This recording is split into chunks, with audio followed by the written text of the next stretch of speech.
नमस्कार। आज तकनीकी कारणों से अलवर पत्रिका फेसबुक पेज पे जो लाइव हमारा प्रसारण था थोड़ी देरी हो गई, इसके लिए माफ़ी चाहते हैं। आज हम हैं तपोभूमि भरतरी में। भरतरी की तरफ आप देख रहे हैं, वहाँ पर लाइव हो नहीं सका क्योंकि वहाँ पर नेटवर्क कम काम करता है। वहाँ के पुजारी जी हमारे साथ हैं जो बताएंगे मेले की स्थिति और भरतरी में रोज़ाना कितने श्रद्धालु आते हैं। देश के लिए बड़ी चिंताजनक बात है कि पिछले 24 घंटों में 2000 से ज़्यादा लोगों की मौत कोरोना संक्रमण से हो चुकी है। अलवर ज़िले में कितने कोरोना के संक्रमित मरीज मिले हैं, इसकी जानकारी हमारे साथी धर्मेंद्र देंगे। और इस समय बड़ी चिंता की बात यह है कि कोरोना प्रतिदिन बढ़ता जा रहा है। अलवर ज़िले में क्या स्थिति है, यादव साहब हमें बताएं। देश में 2000 से ज़्यादा कोरोना के मरीजों की मृत्यु होना ही अपने आप में ये पूरे ज़िले में कोरोना की तस्वीर को बखूबी बयां करता है। बात अलवर की करें तो पिछले 24 घंटे में यानी कल शाम 6 बजे के बाद में और अब 2 और कोरोना के मरीज आए हैं। देखिए 3 साल का बालक भी इसमें कोरोना का मरीज आया है बहरोड से, और एक बुजुर्ग व्यक्ति भी हैं जो कोटकासिम से कोरोना के मरीज आए हैं। जो 3 साल का बच्चा है वो पुलिसकर्मी का बेटा है और जो बुजुर्ग व्यक्ति है वो एक जज का पिता है। तो ये कोरोना किसी में फ़र्क नहीं समझता है। मेरा बताने का मतलब ये था, चाहे बच्चा हो, चाहे बड़ा हो, चाहे कद छोटा हो, चाहे बहुत बड़ा हो, चाहे अमीर हो, चाहे गरीब हो। अब आंकड़े आपके सामने हैं। रोज़ाना अलवर के भी 1 जून के बाद आज 17 जून तक अलवर में क्या स्थिति है। अगले 13 दिन इस महीने के और बचे हैं। यही स्पीड अगर बरकरार रही कोरोना के मरीजों की अलवर में तो 500 के आसपास अलवर में कोरोना के संक्रमितों का आंकड़ा पहुंच सकता है। प्रतिदिन 1 जून के बाद से लगातार करीब 16 मरीज औसत रोजाना आ रहे हैं, और अगर यह क्रम यूं ही चलता रहा तो करीब 500 या पौने 500 के आसपास अलवर में कोरोना के संक्रमित हो सकते हैं। लेकिन ICMR की प्रतिदिन बदल रही गाइडलाइन से बहुत सारा बदलाव भी हम देख रहे हैं। ICMR ने 2-3 दिन पहले ये तय किया है कि बिना लक्षण वाले मरीजों का सैंपल नहीं लिया जाएगा। इसका मतलब अब कोरोना के सैंपल कम लिए जाएंगे, और कम लिए जाएंगे तो ये संभव है कि कोरोना संक्रमितों का आंकड़ा भी कम हो सकता है। लेकिन लक्षण वाले मरीज ज़्यादातर अस्पतालों में होंगे, और अस्पतालों में होंगे तो बहुत सारे क्रिटिकल स्थिति में पहुंच रहे हैं। जो आज के 2000 से ज़्यादा मरीजों की जिनकी मृत्यु हुई है पूरे देश भर में, सबसे ज़्यादा उसमें महाराष्ट्र के हैं। लेकिन ये कोरोना के लक्षण वाले मरीज अस्पतालों में ज़्यादा से ज़्यादा पहुँचेंगे तो डेथ रेट को कैसे कम करेंगे, ये बहुत बड़ा चुनौतीपूर्ण लग रहा है। असल में संक्रमित कम हो सकते हैं, सैंपल कम लेंगे तो संक्रमित कम आएंगे, लेकिन जो संक्रमित हैं और लक्षण वाले हैं वो ज़्यादा संक्रमित आएंगे, वो क्रिटिकल स्थिति में पहुंचेंगे तो बहुत सारी दिक्कतें दिनों दिन देखने को मिल सकती है। हालांकि अभी राजस्थान की तस्वीर कुछ ठीक कही जा सकती है।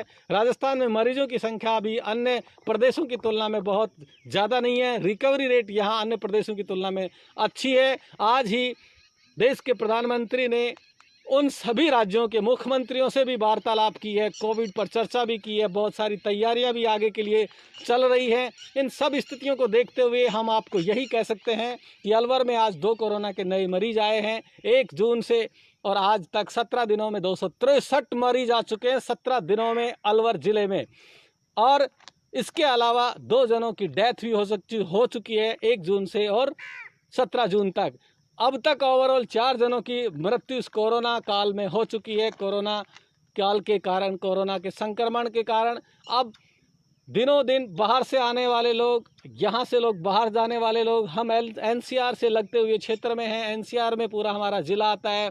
गुड़गामा, भिवाड़ी, भिवाड़ी से गुड़गामा, बहरोड, नीमराना, यहाँ बहुत ज़्यादा मूवमेंट हम देख रहे हैं, जिसका कारण कोरोना में तब्दील हुआ भी देख रहे हैं कि सबसे ज़्यादा करीब 80-85 के आसपास भिवाड़ी क्षेत्र में कोरोना के संक्रमित आए हैं। और आज हम ये खूबसूरत जगह तपोस्थली, बहुत सिद्ध महात्मा बाबा भर्तरी धाम में पहुँचे हैं। यहाँ का वातावरण चारों तरफ एक सकारात्मक ऊर्जा, हरियाली की चादर ओढ़े हुए और अरावली की ऊंची ऊंची पहाड़ियों के चारों तरफ घिरा हुआ ये धार्मिक पवित्र स्थल, और हजारों और लाखों लोग यहाँ न केवल मेले के दौरान बल्कि आम दिनों में भी आते हैं। जी। यहाँ अगस्त में मेला भरेगा, उसकी जानकारी अभी महाराज जी पुजारी जी देंगे। देंगे, इसके जी। अलावा बहुत बड़ा बदलाव कल से हम ये देखेंगे, आने वाले कल से यानी गुरुवार से, यानी 18 जून से स्कूलों का प्रोग्राम बहुत बड़ा परीक्षाओं को लेकर के वो अदला खाजी जी। बताएंगे। देखिएगा, कल माध्यमिक शिक्षा बोर्ड राजस्थान की कक्षा 12वीं का गणित का पेपर है जो 8:30 बजे शुरू होगा। इसमें बड़ी चुनौती ये सामने आ गई है कि बच्चों को कैसे संक्रमित होने से बचाया जाए। अलवर ज़िले में 1,25,000 बच्चे हैं, उनके अभिभावकों की धड़कनें बढ़ गई हैं। बच्चों की परीक्षा है, लेकिन उससे ज़्यादा चिंता उनके अभिभावकों को है। इसके लिए स्कूल में साबुन रखवाए गए हैं, सैनिटाइज़र रखवाए गए हैं और बहुत सारी संस्थाओं की ओर से भी सैनिटाइज़र और मास्क बांटे गए हैं। सभी बच्चों को स्कूल में आएंगे तभी प्रवेश दिया जाएगा जब वो घर से मास्क लगाकर आएंगे। अब हम भर्तरी तपोभूमि में हमने अभी बाबा भर्तरी के दर्शन किए, जो हम आपको वहाँ दिखा नहीं सके लाइव, और हमने अलवर की ओर से बाबा से प्रार्थना की कि वो कोरोना के संक्रमण से अलवर वासियों को बचाएं, पूरे देश को बचाएं और पूरे विश्व को बचाएं। अगस्त में यहाँ मेला भरता है, लेकिन यहाँ रोज़ाना 4 से 5 हज़ार के करीब लोग आते हैं, दर्शन करने के लिए आते हैं, अपनी मनोकामना के लिए अरदास करते हैं, यानी अर्जी लगाते हैं, और जब मनोकामना पूर्ण होती है फिर दोबारा प्रसाद चढ़ाने के लिए आते हैं। यहाँ केवल एक या दुकान खुली हुई है, लेकिन यहाँ जो टोटल दुकान है वो 100 से ज़्यादा है। हमारे साथ है महंत जी। महंत जी, आप ये बताएं कि कब मेला भरेगा और ये कोरोना का क्या असर पड़ा है, कितने लोगों पर, कितने लोग आते थे पहले? पहले कम से कम 2-3 हज़ार लोग आते थे पर डे अच्छा। के दिन के, जी। और अब 5-7 लोग आते हैं। बिल्कुल 5-7 लोग ही आते हैं। 5-7 10 लोग आते हैं अब। अच्छा अच्छा। हाँ। और जो सवामणि वगैरह जो हाँ, होती थी? सुहामणी होती थी, भंडारा होता था बढ़िया, अच्छा। काफी आज श्रद्धालु आते थे। तो कभी ऐसी स्थिति आपने कभी देखी कि जो बिल्कुल ऐसे सुनसान हो गया और नहीं अब ऐसा हुआ है? ऐसे कभी नहीं देखा हमने तो। अच्छा, ऐसा कभी भी नहीं नहीं देखा। नहीं। तो महंत जी का ये कहना है, जो बाबा भर्तरी के महंत हैं, जो कई पीढ़ियों से बाबा की सेवा करते आ रहे हैं, भर्तरी बाबा की, इनका ये कहना है कि हमारी कभी भी किसी भी पीढ़ी ने ऐसा सुना भी नहीं था कि एकदम ये सुनसान इलाका हो जाएगा। जंगलों के बीच में बाबा भर्तरी ने जब तपस्या की थी, उस स्थान का दर्शन करने के लिए वहाँ जो पीछे से पानी आता है, उस पानी को एक चरणामत के रूप में लेने के लिए दूर दूर से, देश ही नहीं विदेशों से भी लोग आते हैं, अन्य प्रदेशों से भी आते हैं। लेकिन आज ये स्थिति हो गई है, लॉकडाउन प्रथम से लेके अब तक केवल 2 या 3 या 5 लोग ही आते हैं, जहां हजारों की संख्या में लोग आते थे। यहाँ बड़ी संख्या में हम देख रहे हैं कि बंदर, बहुत हजारों की संख्या में बंदर जी। हैं।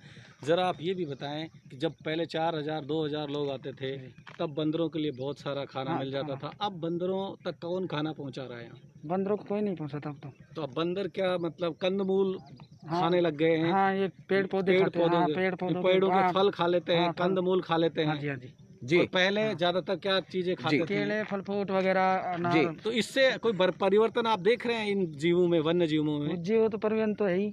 मतलब अभी जी। भी वो पहले की तरह? नहीं, पहले की तरह कहाँ, काफी कम बंदर मिल तो रहा है। मर गए। देखिए, महंत जी का ये कहना है कि जब लॉकडाउन प्रथम लगा था तो कुछ लोग अलवर से आते थे, और जब वहाँ राशन मिलता था उसके यहाँ जो मूक प्राणी हैं, बंदरों को कुछ खिलाने के लिए आते थे। लेकिन धीरे धीरे वो कम हो गए। जब पहले यहाँ 5-6 हज़ार लोग आते थे तो तब इनको आम मिलते थे, केले मिलते थे, सेव मिलते थे। लेकिन अब इन्हें इतनी भारी संख्या में बंदरों को कौन खिला सकता है? ऐसे में ये उग्र हो गए हैं और बहुत सारे बंदरों की मौत भी हो चुकी है। ये देखिए कि कोरोना का कितना व्यापक असर एक इंसान पर तो पड़ा है, लेकिन मूक प्राणियों पर भी पड़ा है। इस कठिन समय में महाराज जी, आप इन मूक प्राणी जो बंदरों के लिए आम आदमी को कुछ कहना चाहेंगे कि हाँ, इन तक कैसे क्या अपील करते हैं कि आप इनके लिए कुछ करें? कौन लोग आ सकते हैं? सैनिटाइजर, मास्क और सोशल डिस्टेंसिंग रखते हुए आसपास के ग्रामीण लोग भी आने चाहिए या बाहर के लोग भी आ सकते हैं? आपका मन क्या कहता है कि कैसे? मन तो मेरा तो ये कहता है कोई भी यात्री भक्तजनों आए, हाँ। मास्क और सैनिटाइज मतलब साबुन करें। वगैरह से हाथ बिल्कुल। धो के बिल्कुल तरीके से आए सिस्टम से। और और इनके बंदरों के लिए भी हाँ, कुछ करें। बंदरों के लिए कुछ खाने पीने की व्यवस्था होनी चाहिए, जी, और डिस्पेंसरी बना के बिल्कुल। आना चाहिए। और ये यहाँ आसपास किस तरह के पेड़ ज़्यादा हैं? पेड़ मतलब जहाँ बंदर उनसे फल भी खाते होंगे, कंद भी खाते होंगे, उनके मूल भी खाते होंगे, कुछ हैं ऐसे फलदार पेड़ भी हैं है कैरी ना? वगैरह जैसे? हाँ, नहीं कैरी तो नहीं है, हाँ। टिंडो आते हैं ना, हम्म, टिंडो के पेड़ है बस। जो टेंडू हाँ। जो पुजारी जी का कहना है कि केवल 1 या 2 पेड़ ही ऐसे बचे हैं, मतलब उस प्रकृति के बचे हैं टिंडू वगैरह जो ये बंदर खाकर अपनी भूख शांत करते हैं, लेकिन उनकी संख्या बहुत कम है। पहले हजारों की संख्या में जब लोग आते थे तो भर्तरी बाबा के तो दर्शन करते थे, उसके बाद जब घर से बंदरों के लिए लेकर आते थे, कभी केले सेब वगैरह फल लेकर आते थे, और वो ये मानते थे कि ये दान पुण्य का काम है। लेकिन अब लोगों की जब आवाजाही कम हो गई है, लोग अपने घरों में कैद हो गए हैं, लोग कम से कम निकलना चाहते हैं, अनलॉक के दौरान भी कम से कम निकलना चाहते हैं, तो इन बंदरों पर व्यापक रूप से असर पड़ा है। लेकिन हम दर्शकों से अपील करते हैं कि कभी वो दान करें या कुछ अच्छा काम करें तो ज़रूर भर्तरी की ओर आएँ और परमात्मा से, भगवान भर्तरी से प्रार्थना भी करें और इनके लिए कुछ लेकर भी आएँ। याद खासकर वो लोग ज़्यादा इसमें सहयोग कर सकते हैं जिन लोगों का अलवर से जयपुर जाना हो, जयपुर से अलवर आना हो, सरिस्का तक आना हो, तो ऐसे लोग इन मूक प्राणियों के लिए कुछ सामग्री लेकर के आ सकते हैं। लेकिन हम वर्षों पहले से हम ये देख रहे हैं कि जंगलों में रहने वाले जीव अपना भोजन वैसे खुद ही जुटाते आए हैं, लेकिन ये प्रकृति के साथ, मानव के साथ में जो बदलाव देखा है, उसके बाद में ये बदलाव हमने यहाँ सब जगहों पर देखा है। तो इस बदलाव के कारण इन चीज़ों की अब ज़रूरत महसूस होने लगी है, तो आमजन इन चीज़ों में अदला खाजी सहयोग कर सकता है। देखिएगा, प्रतिदिन कल मतलब 24 घंटों में 2000 लोगों की मौत हो चुकी है पूरे देश भर में। ये बड़ी चिंता की बात है। अब तक केवल 998 या करीब 1000 व्यक्ति ही कोरोना संक्रमित मिलते थे, लेकिन जितने कोरोना संक्रमित मिलते थे उससे ज़्यादा तो अब मौत होने लगी है। ये बड़ी चिंता की बात है। अब ऐसे लगता है कि आगामी दिनों में ये संख्या दुगनी हो जाएगी और वो निरंतर बढ़ती रहेगी। अलवर के लिए भी चिंता की बात है, क्योंकि देश के साथ हम जुड़े हुए हैं, पूरे विश्व से हम जुड़े हुए हैं। तो अलवर वासी के लिए ये चिंता की बात कैसे हो सकती है यादव साहब? असल में ज़रा वो दिन और उन समाचारों को याद कीजिए जब अमेरिका में कोरोना चरम पर था और जब वहाँ रोज़ाना 2000 लोगों की मौत होने लगी थी, तब ये समाचार हिंदुस्तान के लिए आने लगे थे कि असल में हिंदुस्तान की आबादी 130 करोड़ से ज़्यादा है, अमेरिका की आबादी हिंदुस्तान से 1/3 भी नहीं है। और ऐसी स्थिति में अगर हिंदुस्तान में कोरोना ने पैर पसार लिए तो क्या हालात होंगे, क्योंकि पूरे संसार में जहां सबसे अच्छी चिकित्सा व्यवस्थाएं हैं वहां इतनी बड़ी संख्या में कोरोना के कारण मौत हो चुकी है। अगर हिंदुस्तान में ऐसा आ गया, क्योंकि यहाँ उतनी चिकित्सा व्यवस्था नहीं है या वेंटिलेटर भी नहीं है उतनी संख्या में, जनसंख्या के अनुसार गाँवों में चिकित्सा व्यवस्था के हाल और भी ज़्यादा खराब है। ऐसे में अनुमान हम ये लगा सकते हैं कि जब दुनिया की सबसे बड़ी चिकित्सा व्यवस्था वाले अमेरिका देश में इतनी बड़ी संख्या में जनहानि हो सकती है, तो हिंदुस्तान में कितना बड़ा नुकसान ये कोरोना कर सकता है। आज पहला दिन है 24 घंटे के बाद में जब 2000 से ज़्यादा ये मौत हो चुकी है, 3.5 लाख से ज़्यादा कोरोना के संक्रमित हो चुके हैं। यही अनुपात कोरोना के संक्रमण का बरकरार रहा तो बहुत जल्दी ये आंकड़े बहुत तेज़ी से बढ़ सकते हैं और इसका कितना नुकसान हो सकता है ये आप और हम अनुमान नहीं लगा सकते।